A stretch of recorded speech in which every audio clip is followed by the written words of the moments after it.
Welcome back to the channel. This one is going to be a little bit different. So you've either got Pep trying Fanta wings from Nando's, you've got me and Pep scaling up to Ben Nevis during the winter, or you've either got me and Pep visiting the UK's smallest house. So if you're a long-term subscriber, you know that our channel is very, very eclectic. We do not have, one genre. It just covers a multitude of different things. So what are we doing in this video? This video here is going to be documenting myself converting the roof of my conservatory. So if you can see now, this is a very ordinary conservatory that many people have in their houses. But what is one of the major downsides if you have a conservatory yourself? You know it is far too cold in the winter and far too hot in the summer, and that's because the heat's escaping through these polycarbonate roof.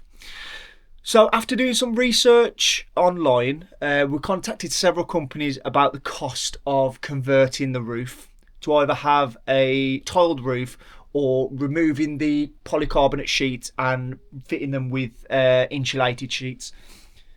The prices started from about £5,000, which was absolutely just astronomical. I mean, that's probably more expensive than what the conservatory is actually worth. So this video is just documenting how we go about converting this conservatory, and it may help yourself as well. So stick along. We're going to show you what we do, how we do it, and the cost at the end. So this is going to be doing it on a budget. So thank you very much. Stick around and you'll see what we get up to. So, as I said, the first step in this process is we have battened directly into the frame of the conservatory, just using self-tapping screws first, just to try and get that as secure as possible. So we've actually drilled straight into the metal of this conservatory roof here. And we've done that all along. All we've done is took the measurements, purchased the right amount of battens required, and then screw them directly to the frame of the existing conservatory. So the plan is to batten first. We have purchased some silver multifoil insulation. We've got 2 rolls of this. So the plan is, from these battens, we're going to staple the insulation all around. Then we're going to use further battens that we've purchased here to put over the top of the insulation, and then from that we are going to apply the plasterboards directly onto those battens, and then we're either going to plaster it and then paint it, or we may just paint straight on top of the plasterboard. Depends on budget and depends on the kind of finished look as well. So yeah, stay tuned. The next process will be, like I said, just attaching this foil insulation to these battens, just to stop the heat rising out and losing the heat via the roof, and then vice versa in the summer to stop the heat penetrating the roof as well, to keep it nice and cool in the summer. So stick around and let's see how we get on. So with like many conservatories in the UK, especially ours, you just use it as a dumping ground. Like I said, too hot in the summer, too cold in the winter, so it's not usable all year round. So yeah, we just use it as a dumping ground. So this is the budget friendly option for us to convert it into a usable room. If you were to build an extension, you'd be talking what, 30,000–40,000 pound for an extension, which is just not feasible for where we are. So we're doing this on a budget, just to board the ceiling to make it livable, well, not livable, but use it as a separate room for the house. So yeah, like I said, this is going to be a long process, hence the change of clothes. But yeah, the next steps are to use the foil to staple to the battens that we've already screwed into the steel. So we're at the next stage now. So we are starting to put the rolls of foil onto the battens, like I said, that we've already screwed down. And as you can see here, I mean, there's multiple layers of foil there, so there's a lot of insulation very, very padded. So this room will become like a sauna soon. No. So yeah, like I said, it'll keep it cooler in the summer. But yeah, we've just started measuring, cutting, and using this heavy duty stapler. We've just started stapling that into the battens. So we're going to carry on with this now, do this all the way around, and we'll show you the next steps. Right, so we're on the stage of insulating the roof. So we've stapled it to the battens. So where we've got any exposed areas there, all we're using is some insulation tape, and we are just literally going over the gaps with this insulation tape just to keep it in place before we put the extra battens on. So if I can do this, thank you for staying with me, cameraman. I mean, it's trickier than it looks. I haven't got no nails. Right, are we getting there? There we go. So I'm doing this all the way around the room.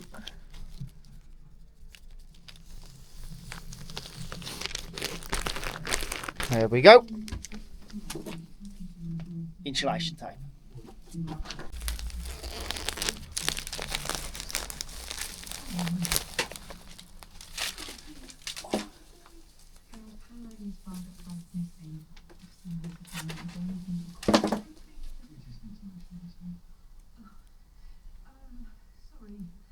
This is the hardest part of the job, is taking this tape off. So yeah, like I said, we've used the foil tape now to go around all of the edges and seal it all up. So it's currently looking like this.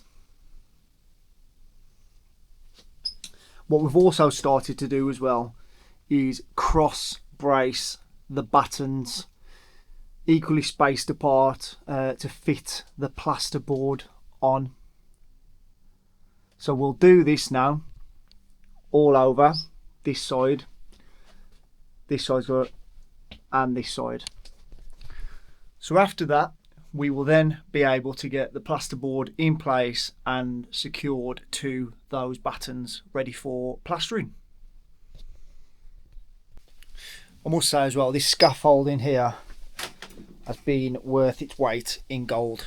To constantly not keep getting up and down the ladders, and just to stand on this as a secure base to work on the actual ceiling.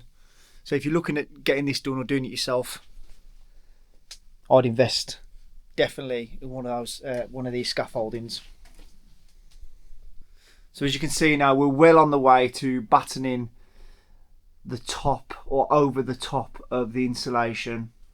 We've just got this section left to batten until we can think about putting the plasterboard on top.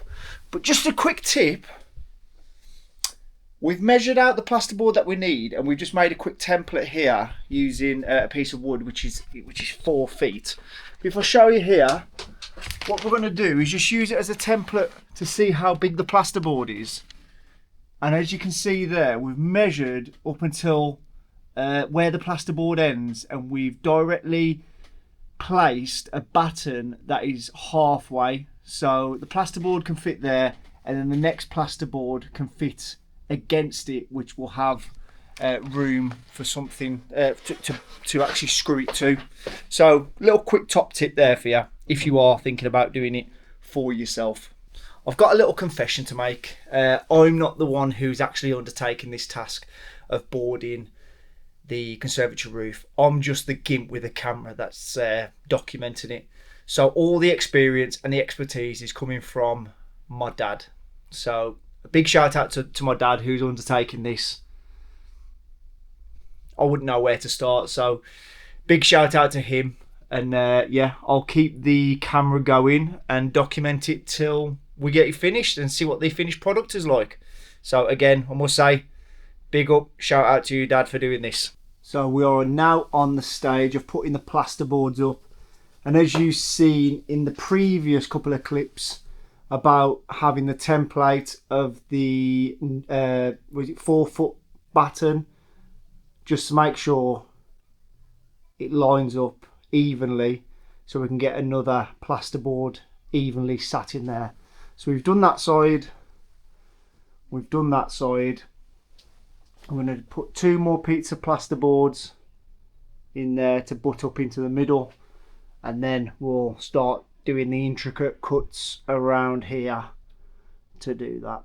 So as soon as that's all done, we'll think about either filling the screw holes and just painting on top, or we'll look at plastering.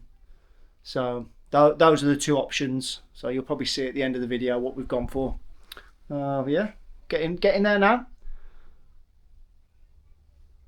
This is the part where it starts looking like the finished article. So all the plasterboard is up. What we started doing now is using the tape in between the joins to stop it from cracking. So we've done that all over. And we have decided to use joint compound filler to go over all the screw holes and all of the tape. So we're doing that rather than risking the weight of the plaster. So we're going to use that jointing compound all over the joins and the screw holes as well. So close to the final product. So as you can see there, all joints and screw holes have been filled. Like I said previously, we have used, just a fill and finish jointing compound. Also used one of these spreadable, flexible knives as well. So the next step after this is cured, it says it's around about 1 to 2 hours drying time. So the next step after that is to go over it with an orbital sander and just make sure the finish is as smooth as possible.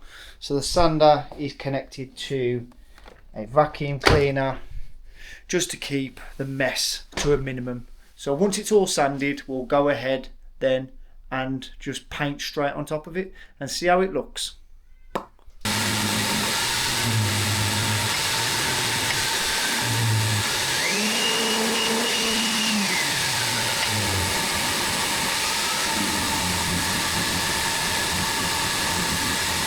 Most of the sanding has been done now, so what I'm going to start cracking on with now is watered down some emulsion paint, about 70% paint, 30% water.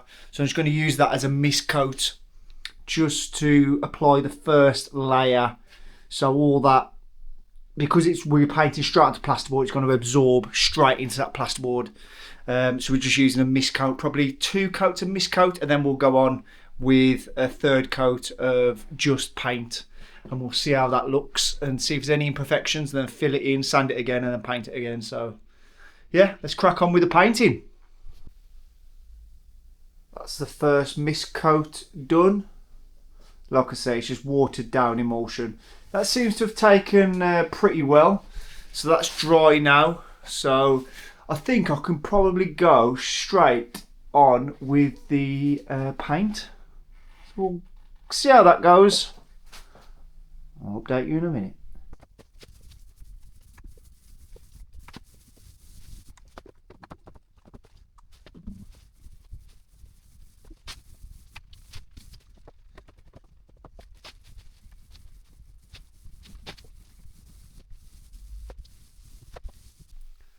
And just like that, the last coat has been put on. Just got to wait for it to dry now. What a difference this makes to the room. So much warmer. I think that is a good job done. So we had a little bit of excess foil left over. Because this was an external wall, we have just taped the insulation onto there, and we have ordered some, if you can see that, some slatted wall panels that will go directly. I think we've ordered 4, so wall panels are gonna go there. So yeah, just an extra bit of insulation and a bit of a decorative feature as well. So yeah, this room will be very usable all year round. Very good job if you ask me.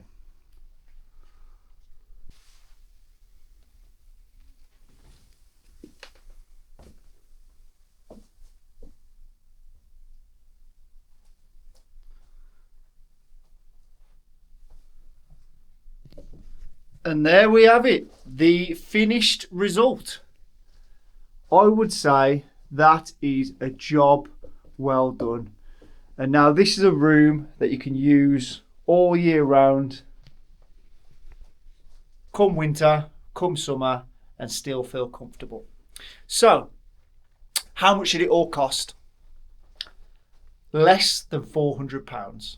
So let's just run through the costs of everything. So we've got the wooden batons, which was £75. The self-tapping screws, which were £10. The foil insulation was £210. The insulation tape was £5. The plasterboard was £70. Plasterboard screws were £5. The jointing compound was £15. And the plastering tape was £5. So in total, that comes to about £395. So yeah, if this has motivated you to do it yourself on a budget, then please let us know. Don't forget to like, comment, and subscribe. We'll catch you at the next one. Thanks for watching.